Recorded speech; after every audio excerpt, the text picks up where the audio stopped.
Agar siz ushbu videoni ko'rayotgan bo'lsangiz, xususiy maktablarga aloqador insonsiz. Hozir sizga ochib beradigan sifralarim sizga aniq qiziq bo'ladi. Toshkentdagi xususiy maktabda bir mavsumda 2000 ta o'quvchi olib keldik. Eng qizig'i, faqatgina marketing yo'li bilan emas, sotuv bo'limini to'g'ri tizimlashtirish orqaligina amalga oshirdik. Qiziq va ishonish qiyin bo'lgan natijalar. Video davomida bu ishlarni qanaqa amalga oshirganimizni ko'rsatib beraman. Ismim Zamirbek, 5 yildan beri ta'lim yo'nalishlarini tizimlashtirish bilan shug'ullanib kelaman va hozirda Kontakt kompaniyasi asoschilaridan biriman. Hozirgacha kompaniyamiz bilan 70 dan ortiq kompaniyalarga xizmat ko'rsatdik va ularni ekranlaringizda ko'rishingiz mumkin.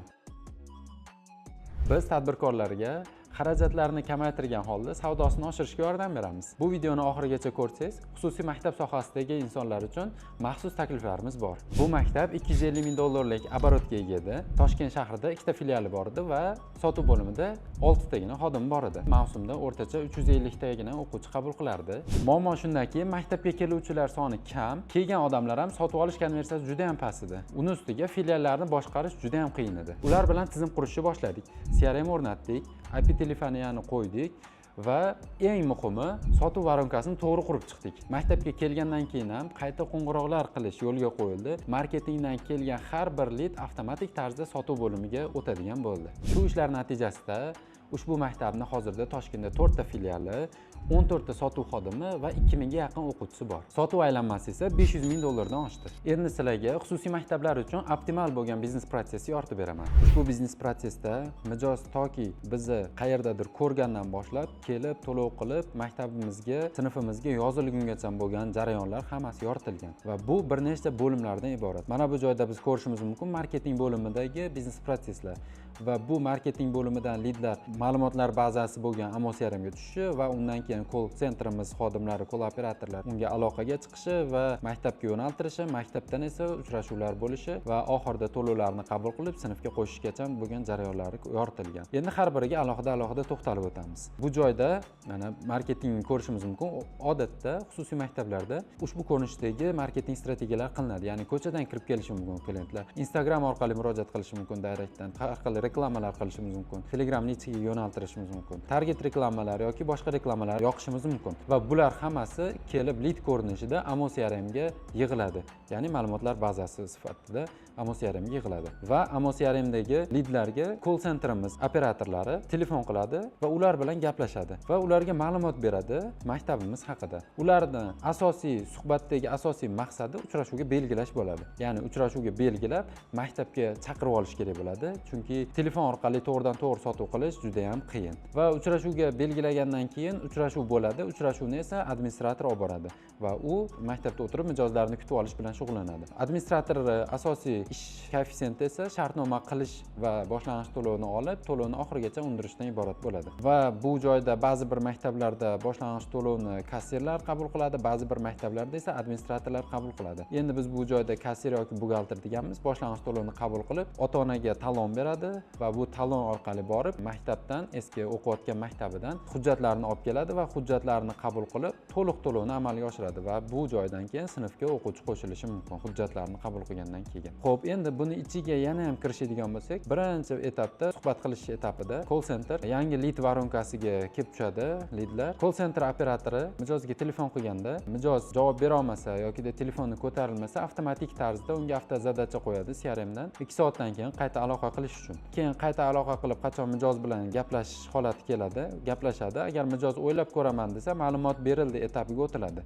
Va bunda nima ketadi desa, SMS ketadi. Maktab tanlashda qilinadigan 5 ta xato degan videoyimiz bo'lsa, shu videoyimizni linkini avtomatik tarzda yuborishini yo'lga qo'yib qo'ysak bo'ladi. Keyin agar mijoz o'ylab ko'raman yoki boshqa narsa qilaman demasa, to'g'ridan-to'g'ri uchrashuv belgilashimiz mumkin. Va uchrashuv belgilaganimizda avtomatik tarzda mijozga uchrashuv belgilash sanasi va uchrashuv maktabimiz lokatsiyasi yuboriladi SMS tarzda va uni orqasidan uchrashuvni eslatish uchun uchrashuv kuni SMS boradi. Ya'ni siz bugun uchrashuvga kelishingiz kerak ma'nosida.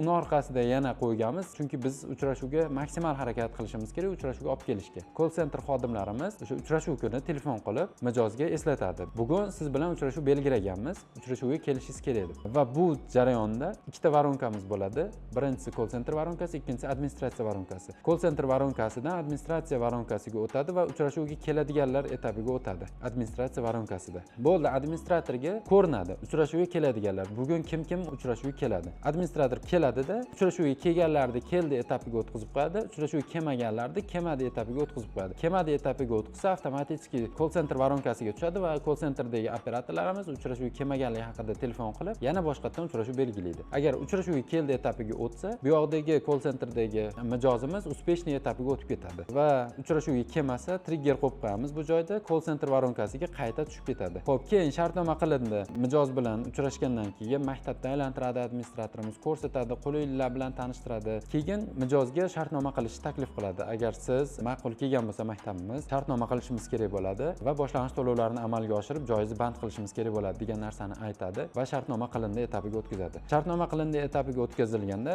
avtomatik o'sha CRM dan yoki o'sha bizning platformamizdan shartnoma chiqarib, mijozga beradi, qo'l qo'yib, pechat bosadi. Avtomatik mijozga shartnoma qilinganligi haqida SMS boradi va boshlang'ich to'lovni qilish uchun kassirga yoki buxgalterga yo'naltiradi mijozni. To'g'ri, buxgalterga boradi yoki o'sha kassirga boradi mijoz, to'lov qiladi. Boshlang'ich to'lovni qilgandan keyin to'lov haqida SMS avtomatik tarzda unga ham boradi. Maktabga to'lov qilganligi uchun. Keyin administratsiya yoki o'sha kassir mijozga talon beradi. Talon nima uchun? Eski maktabidan borib hujjatlarni olib kelish uchun. Keyin talon berildi etapiga o'tadi. Keyin talon berilib bo'lgandan keyin bir necha kundan keyin hujjatlarni olib keladi. Hujjatlarni qabul qiladi va to'liq to'lovni amalga oshiradi. To'liq to'lovni amalga oshirgandan keyin esa farzandini hujjatlarini maktabga olib keladi. Olib kelgandan keyin to'liq to'lovni ham qo'shib amalga oshirish kerak bo'ladi va bundan keyin mijozimiz to'liq to'lov qildi etapiga o'tadi va bu administratsiya varonkasidagi muvaffaqiyatli etap hisoblanadi. Va administrator o'quvchini sinfga qo'shadi. Shu bilan bizni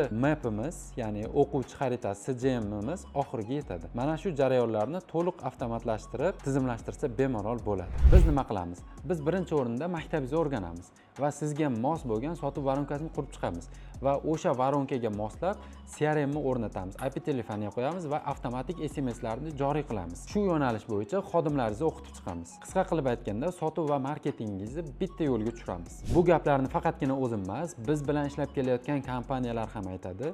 Video ostidagi link orqali o'tib, ularning fikrlari bilan tanishishingiz mumkin. Va nihoyat o'sha maxsus taklifga ham yetib keldik.